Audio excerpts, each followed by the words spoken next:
Pada hari ini, marilah kita berdoa terlebih dahulu. Marilah kita mengangkat kedua tangan kita. Berdoa, mulai. Bismillahirrahmanirrahim. Raditu billahi robba wa bil islami dina wa bi Muhammadin nabiyyan wa rasula. Rabbi zidni ilma warzuqni fahma. Amin ya rabbal alamin. Yuk kita masuk ke pembahasan materinya. Check it out. Kali ini kita akan membahas tentang karakteristik geografis Indonesia dan pengaruhnya terhadap kehidupan. Yang pertama yaitu kita akan membahas pengertian kondisi geografis. Apakah kalian tahu apa sih kondisi geografis itu? Nah, kondisi geografis merupakan suatu keadaan alam yang terjadi pada permukaan bumi di suatu wilayah tertentu. Kondisi geografis dapat dilihat melalui berbagai aspek yang meliputi: pertama, letak. Letak ada letak geografis, kemudian ada luas wilayahnya, kemudian ada bentuk wilayah dan posisi koordinat pada peta. Yang kedua ada relief. Relief ini bentuk permukaan atau kontur dan juga ketinggian suatu wilayah. Selanjutnya yang ketiga ada cuaca dan iklim. Cuaca dalam waktu tertentu di sebuah wilayah. Cuaca apa saja yang terjadi dalam sebuah wilayah tersebut. Lalu ada iklim terkait bagaimana rata-rata terjadi dalam waktu tertentu. Selanjutnya yang keempat, jenis tanah. Bagaimana kondisi tanah dan sejarah proses terbentuknya suatu wilayah tersebut. Selanjutnya ada sumber daya alam maupun sumber daya air yang ada di wilayah tersebut. Dan yang terakhir ada flora dan fauna. Keadaan hewan dan tumbuhan yang mendiami suatu wilayah. Kondisi geografis suatu wilayah bisa berupa kenampakan alam. Berikut beberapa kenampakan alam. Yang pertama yaitu ada gunung api. Gunung api berbentuk permukaan bumi yang menonjol tinggi berbentuk kerucut. Pembahasan selanjutnya yaitu pengertian letak geografis. Apa sih letak geografis itu? Letak geografis merupakan letak suatu daerah dilihat dari kenyataannya di bumi atau posisi daerah itu pada bola bumi dibandingkan dengan posisi daerah lainnya. Sekarang coba kalian amati peta dunia berikut ini. Coba kalian lihat dan amati bagaimanakah posisi dari wilayah Indonesia dibandingkan dengan wilayah negara-negara lainnya. Tahukah kalian bagaimana letak geografis Indonesia? Secara astronomis, Indonesia terletak pada 6 derajat lintang utara sampai 11 derajat lintang selatan dan 95 derajat bujur timur sampai 141 derajat bujur timur. Indonesia terletak di antara dua benua, yaitu benua Asia dan Australia, dan terletak di antara dua samudra, yaitu Samudra Pasifik dan Samudra Hindia. Indonesia merupakan pertemuan dari dua rangkaian gunung, yaitu Sirkum Pasifik dan Sirkum Mediterania. Indonesia kita ini merupakan negara yang luas. Nah, dari kalian, siapakah yang sudah mengetahui luas dari wilayah negara Indonesia? Jadi, wilayah negara Indonesia mencapai 5.194.143 km per guru akan menjelaskan batas-batas dari negara Indonesia. Di sebelah utara, Indonesia berbatasan langsung dengan Laut Cina Selatan dan Samudra Pasifik. Kemudian di sebelah timur, Indonesia berbatasan dengan Papua Nugini. Di sebelah barat, Indonesia berbatasan dengan Samudra Hindia, dan di sebelah selatan, Indonesia berbatasan dengan Samudra Hindia. Halo anak-anak, kita akan lanjut ke pembahasan yaitu mengenal kondisi geografis Pulau Jawa. Kita hidup di Pulau Jawa yaitu di Jawa Timur. Apakah anak-anak ada yang tahu berapa luas Pulau Jawa di peta Indonesia? Oke, luas Pulau Jawa yang ada di peta Indonesia yaitu 128.297 km persegi. Dari batas lautnya, kondisi geografis Pulau Jawa yaitu sebelah utara ada Laut Jawa, sebelah selatan ada Samudra Hindia, dan sebelah barat ada Selat Sunda, dan sebelah timur ada Selat Bali. Kita lihat dari batas daratannya sekarang. Batas daratan luas Pulau Jawa yaitu sebelah utara ada Kalimantan, sebelah timur ada Bali, dan sebelah selatan ada Pulau Natal, dan sebelah barat ada Sumatera. Oke anak-anak, kita akan membahas keadaan Pulau Jawa. Mulai dari segi perairannya yaitu Pulau Jawa ada Sungai Bengawan Solo, Sungai Cisadane, Waduk Jatiluhur, dan Danau Ranu Kumbolo. Jadi terus yang kita ketahui gunung yang ada di Jawa yaitu ada Gunung Salak, Gunung Merapi, Gunung Semeru, dan Gunung Selamet. Cukup sekian anak-anak. Apakah anak-anak sudah memahami tentang pulau-pulau yang pulau di Jawa? Oke, kalau sudah paham, kita akan lanjut ke pembahasan yang selanjutnya. Pada kesempatan siang ini, saya akan mengajarkan tentang Pulau Sumatera. Apa saja yang ada di Pulau Sumatera? Di buku kalian semuanya itu sudah dijelaskan pada Pulau Sumatera.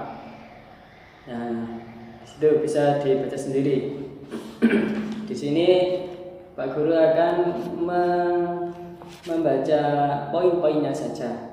Jadi bisa disimak di bukunya masing-masing. Pulau Sumatera. Yang pertama, letak astronomis. Nah, ini maksudnya letak berdasarkan bujur, ada lintang, ada bujur barat. Nah, untuk letaknya berada di lintang utara 0 dan bujur timur 120 derajat. Nah, tepatnya di mana Sumatera? Nah, di sini. Nah, sudah tahu semuanya. Sekarang batas-batasnya. Pada batas Pulau Sumatera bagian utara, mana sini? Nah, di sini ada Malaysia. Kemudian bagian selatan. Nah, selatan ini ada Pulau Mentawai. Bagian timur dengan Pulau Kalimantan, dan bagian barat mana? Oh, sini. Nah, di sini ada India. Pojok sini. Jadi itu batas-batas Pulau Sumatera. Jika kalau batas laut bisa dilihat di petanya itu ada Teluk Benggala, bagian selatan ada Selat Sunda, bagian timur Selat Malaka, dan bagian barat Samudra Hindia. Nah, itu tentang Pulau Sumatera. Dan juga ada lagi tentang gunung. Nah, gunung apa saja di situ? Pada Pulau Sumatera terdapat geografis gunung.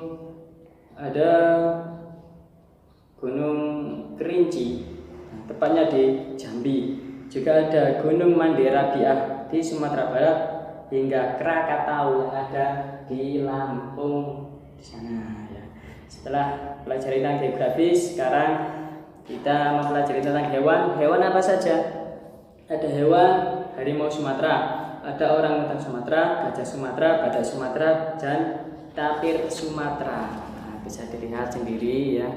Nah, di situ itu ada gambar hewan-hewannya. Setelah paham, kita pindah ke Pulau Sulawesi. Nah, Sulawesi di situ bisa dibaca sendiri, tidak jauh beda dengan Pulau Sumatera. Nah, kita pindah ke Sulawesi. Saya ambil poinnya juga. Letak astronomis itu terletak pada garis 2 derajat 8 lintang utara dan 170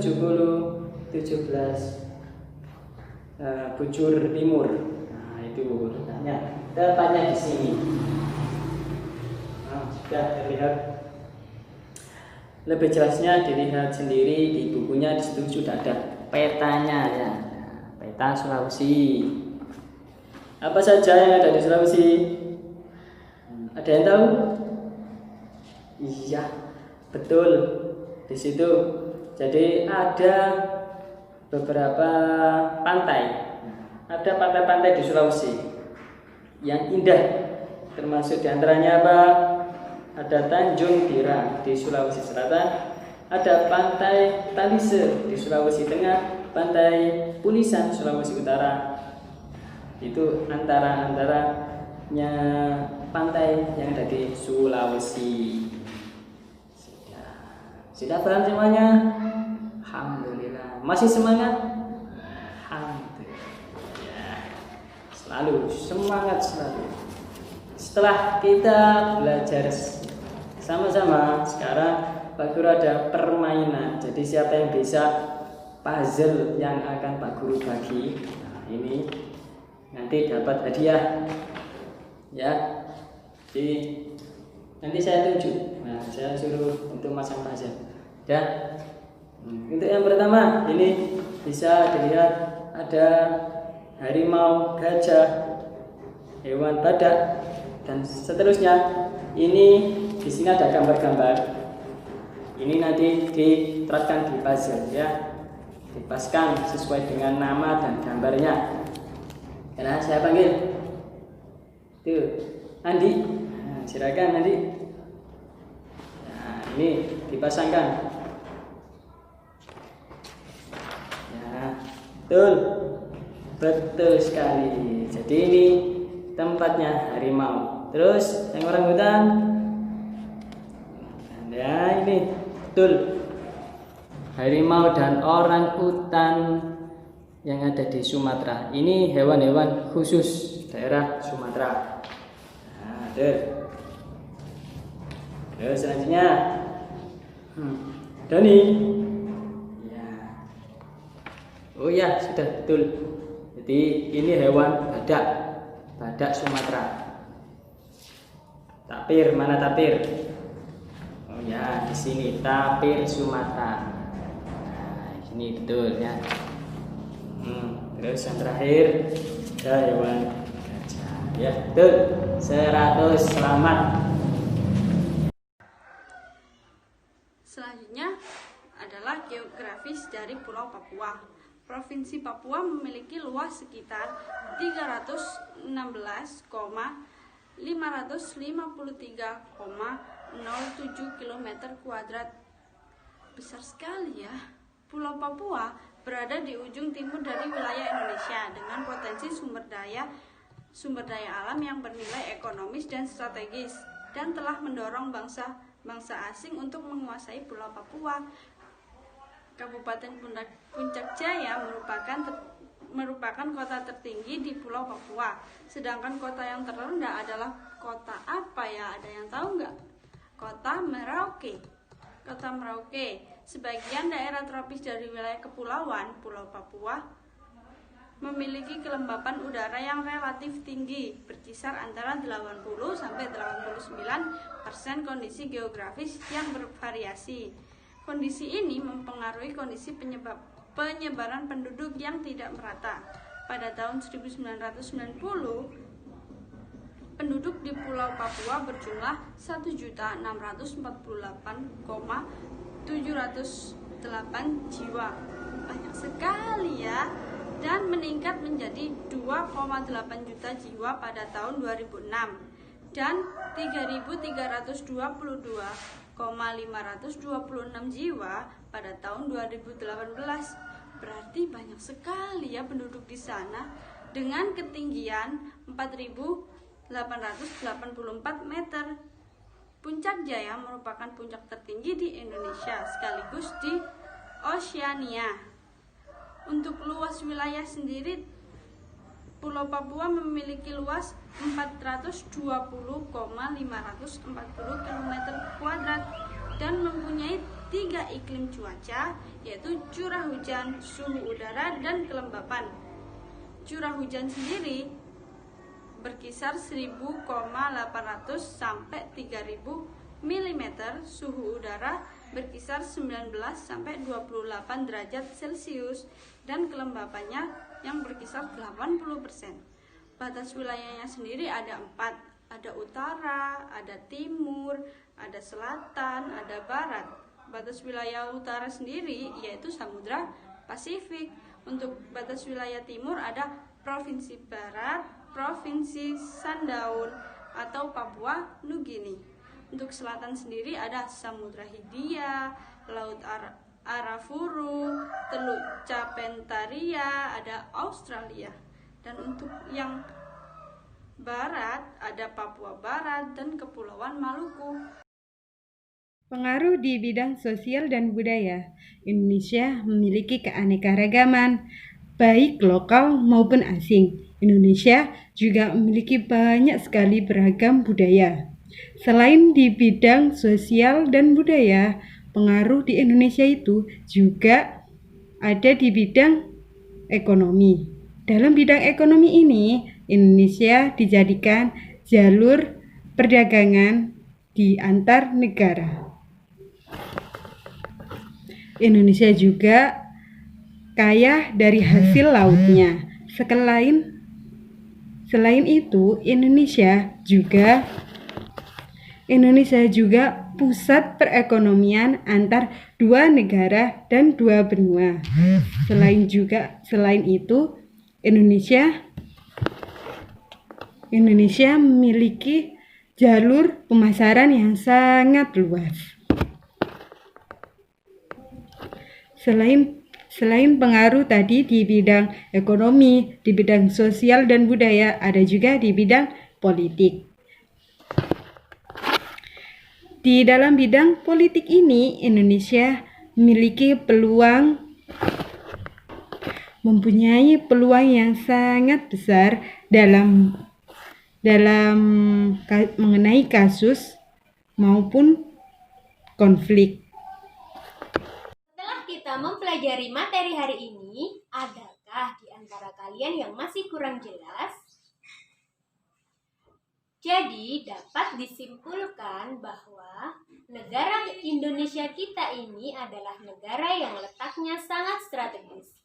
Hal ini sangat berpengaruh bagi kehidupan masyarakat di Indonesia, terutama di bidang ekonomi, bidang sosial dan budaya, bidang transportasi, dan juga di bidang politik.